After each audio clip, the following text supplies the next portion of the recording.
Haggai 1 verses 2 through 5. Thus speaketh the Lord of hosts, saying, This people say, The time is not come, the time that the Lord's house should be built. Then came the word of the Lord by Haggai the prophet, saying, Is it time for you, O ye, to dwell in your sealed houses, and this house lie waste? Now therefore, thus saith the Lord of hosts, Consider your ways. But even in the dark hour was not without hope for those whose trust was in God. The prophets Haggai and Zechariah were raised to meet the crisis. In stirring testimonies, these appointed messengers revealed to the people the cause of their troubles. Had the Israelites honored God, had they shown him due respect and courtesy by making the building of his house their first work, they would have been invited in his presence and blessings. Now therefore consider your ways. That's verse 5 of Haggai chapter 1. Why have you done so little?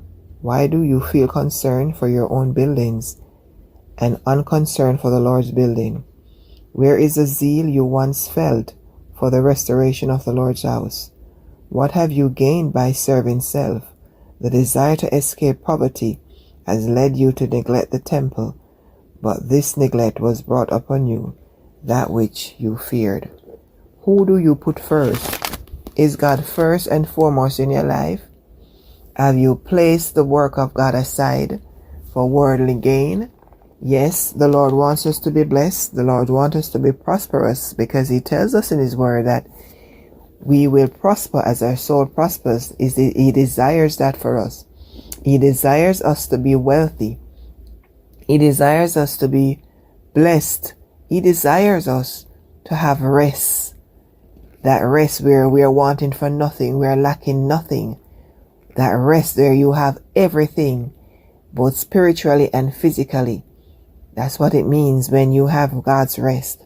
But have you neglected the things of God to satisfy the flesh? Because you want this and you want that.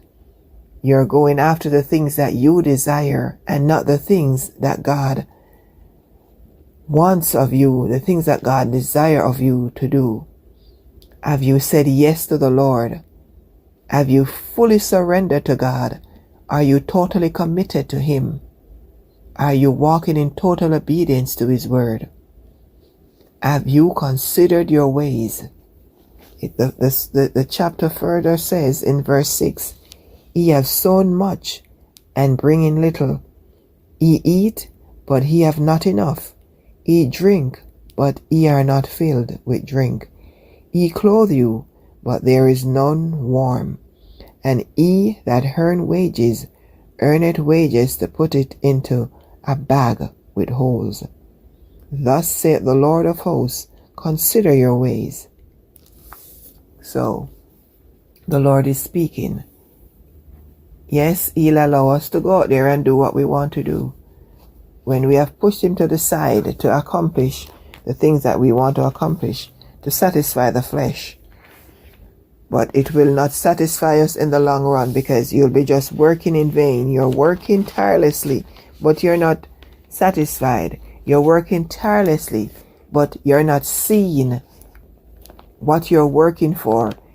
He has placed holes in the pocket. So the money that is coming in is not being substantial. It's not being benefited to you, because he has placed hole in the pockets. So the money is coming in, but things are happening around you that you have to use that money to take care of. So you're working tirelessly in vain, because you're satisfying flesh and you're not satisfying the things of God. Consider your ways. Put God first, and then he will order your steps. He will make sure everything is working for your good and for his glory. Put God first. Put God first, and he will work everything out for you. You need not worry. Put him first. Trust in him. He will work it out. He is our shepherd. We will not want. if we continue to trust in him, if we make him the head of our lives, if we put him first in everything we do, put God first and everyone and everything else comes after. Put God first and you will not be disappointed. Be blessed.